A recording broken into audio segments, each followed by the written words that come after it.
9x is equal to 2x plus में 7। देखो solve करो। देखो फर्स्ट में क्या कैसे करोगे। देखो समीकरण का जो रूप होना चाहिए वो समीकरण का रूप ऐसे होना चाहिए कि पहले एक्स वाला होना चाहिए, फिर वाई वाला होना चाहिए, फिर सिर्फ अंक होना चाहिए। समझ आ रहा है? मतलब ऐसे होना चाहिए A X plus B Y is equal to C, ऐसा होना चाहिए। या प्लस में सी भी होगा तो जैसे कि यहाँ पे है ना सी इस तरीके से लिखा हुआ, ऐसे भी लिख सकते हैं A X plus B Y plus C बराबर 0, इस रूप में होना चाहिए। ठीक है, लेकिन देखो एक तो इस रूप में है, ठीक है, लेकिन ये वाला देखो इस रूप में नहीं है, सॉरी यहाँ वाई होगा। समझ में आ रहा है क्या? मैं दिखाता हूँ तुम लोग को, देखो यहाँ पे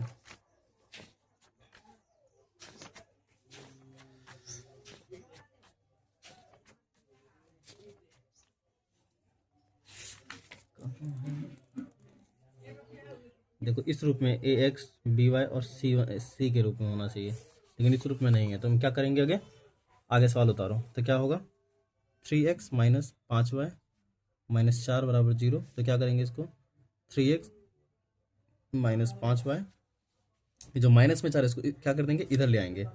पता है क्यों लेके आए? क्योंकि हमें बराबर तो बीच में लाना होगा ना, तभी तो चीज हम एक तरफ x करेंगे एक तरफ नंबर करेंगे। समझ में आ रहा है?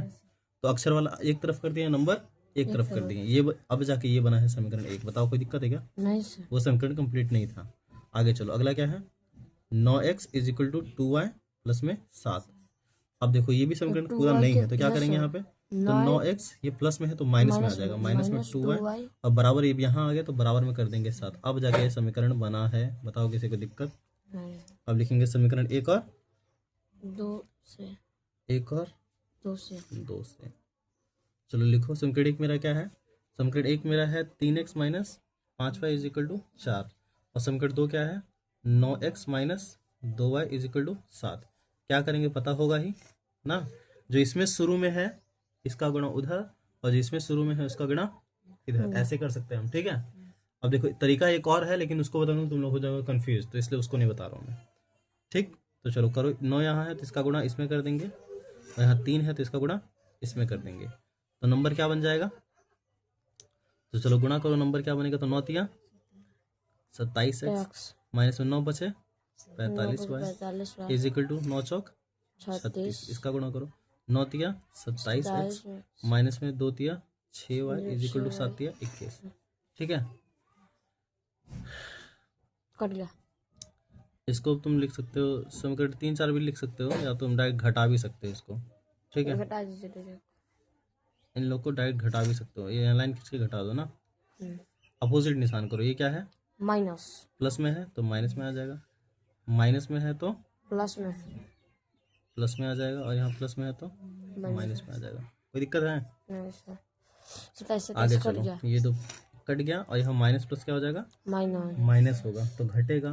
तो निशान प्लस का है कि माइनस का, माइनस का, क्योंकि दोनों में बड़ा 45 है, तो घटाने पे क्या आएगा, तो आएगा कितना, तो 49 नहीं 39 आएगा। कितना आएगा 39 माइनस में y इज इक्वल टू कितना, तो यहाँ प्लस में है और ये माइनस, प्लस माइनस माइनस होगा।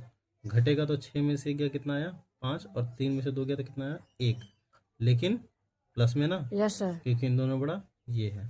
तो y इज इक्वल टू कितना आ जाएगा 15/39। ये इधर गुणा में, इधर किस में आ जाएगा भाग में, तो भाग में। देखो जब निशान ऊपर हम यहाँ लगा सकते हैं ना, काटो इसको, 3 5 15, 3 एकम 3 3 3 9, तो y बराबर कितना आ गया, y बराबर आ गया माइनस का 5/13। बताओ किसी को दिक्कत है तो?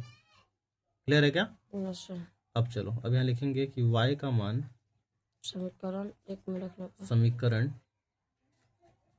1 में रखने पर एक क्या है हमारा एक है 3x minus 5y is equal to 4। तो क्या हो जाएगा यहाँ पे 3x माइनस 5, y कितना है, y मेरा -3, सॉरी -5/13 है। देखो निशान डबल होता है तो क्या कर सकते हैं, ऐसे कोष्ट कर सकते हैं। कोई दिक्कत है क्या? Is equal to 4। आगे चलो यहाँ आ जाएगा कितना, यहाँ आ जाएगा देखो 3x का 3x, यहाँ माइनस, और देखो यहाँ माइनस इन दोनों नंबर का गुणा होगा ना, तो माइनस का माइनस गुणा होगा तो हो जाएगा प्लस, और 5 5 25, तो प्लस का 25 समझ में आ रहा है।